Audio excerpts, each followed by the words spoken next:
आज से महत्वपूर्ण सत्र बजट सत्र प्रारंभ होने जा रहा है।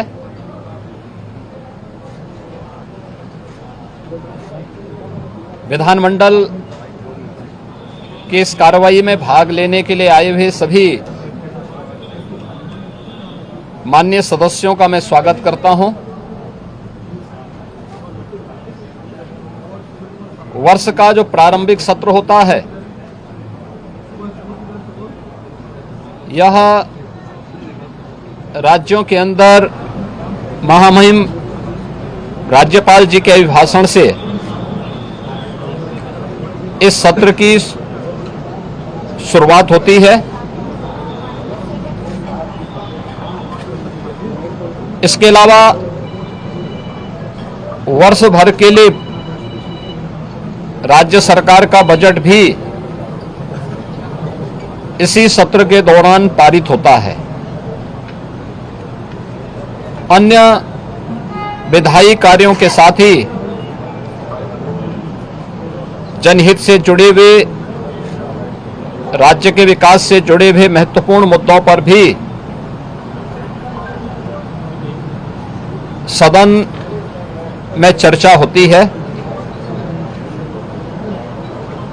आज विधानमंडल की कार्रवाई प्रारंभ होने के साथ ही महामहिम राज्यपाल जी का महत्वपूर्ण अभिभाषण संवेद सदन को महामहिम राज्यपाल जी के द्वारा अपने अभिभाषण के माध्यम से संबोधन होगा। इसके उपरांत कल से महामहिम राज्यपाल के भाषण पर सदन में चर्चा भी होगी। 20 फरवरी को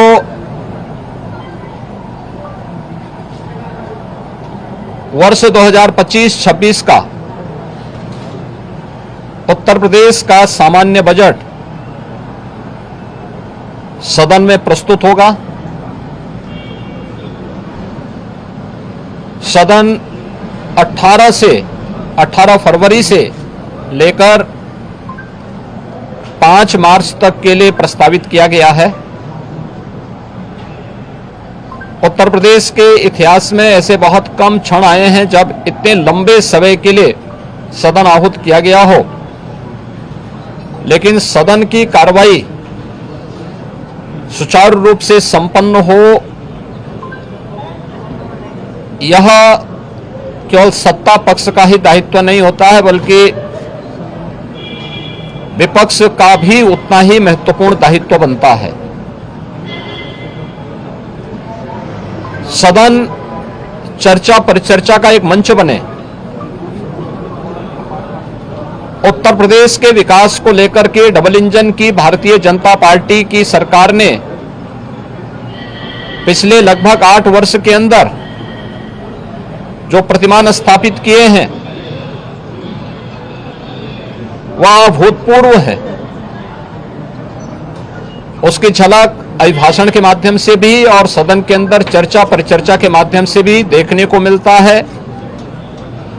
उत्तर प्रदेश के परसेप्शन में आए हुए व्यापक बदलाव देश और दुनिया के द्वारा उत्तर प्रदेश को आकर्षण का केंद्र मानते हुए जो वर्तमान में स्थितियां दिखती हैं, स्वाभाविक रूप से हताश और निराश विपक्ष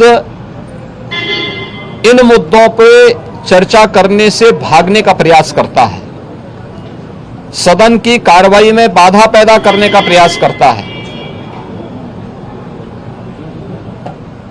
विपक्ष अगर सार्थक चर्चा को आगे बढ़ाने में मदद करेगी तो मेरा अनुमान है कि यह एक बहुत अच्छा सत्र, बजट सत्र हो सकता है, जिसमें अगले 5 मार्च तक चलने वाली सदन की कार्रवाई को न केवल महामहिम राज्यपाल जी के भाषण पर चर्चा करने और सभी सदस्यों को अपनी बात को रखने का, बल्कि सामान्य बजट और अनुदान मांगों पर भी चर्चा के साथ ही विधायी कार्यों को संपन्न करने के साथ साथ अन्य महत्वपूर्ण मुद्दों पर भी, जनहित से जुड़े हुए महत्वपूर्ण मुद्दों पर भी प्रभावी चर्चा का एक मंच सदन बन सकता है और माननीय सदस्यों को अपनी बात को प्रभावी ढंग से रखने का एक अवसर भी प्राप्त होगा। हम उम्मीद करते हैं कि हार की हताशा से परेशान विपक्ष अपनी इस खुन्नस को सदन पर नहीं उतारेगा। सदन की कार्रवाई को सुचारू रूप से संचालन करने में एक सकारात्मक योगदान की हम अपेक्षा करते हैं और मैं सरकार की तरफ से आश्वस्त करता हूं कि जिस भी मुद्दे पर, यद्यपि अभिभाषण और बजट अपने आप में समग्रता को लेकर के दो महत्वपूर्ण मुद्दे होते हैं जिनमें विपक्ष ही नहीं बल्कि सदन का हर सदस्य अपनी बात को प्रभावी ढंग से रख सकता है, लेकिन इसके इतर भी अगर किसी मुद्दे पर विपक्ष चर्चा करना चाहेगा, सरकार उसका तथ्यात्मक जवाब देने के लिए पूरी तौर पर तैयार है। लेकिन हम चाहते हैं कि एक सार्थक चर्चा का मंच सदन बनने चाहिए।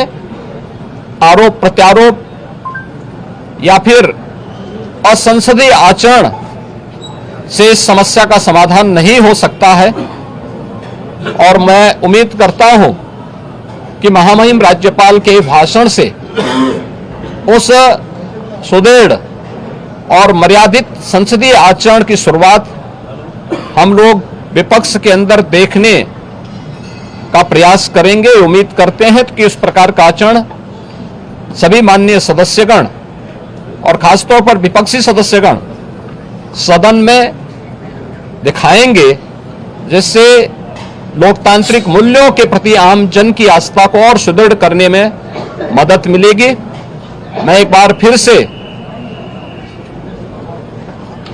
बजट सत्र के शुभारंभ के अवसर पर आज उत्तर प्रदेश विधानमंडल के जो कार्रवाई प्रारंभ होने जा रही है कुछ ही देर में, इसमें भाग लेने के लिए आए हुए सभी माननीय सदस्यों का हृदय से स्वागत करता हूं।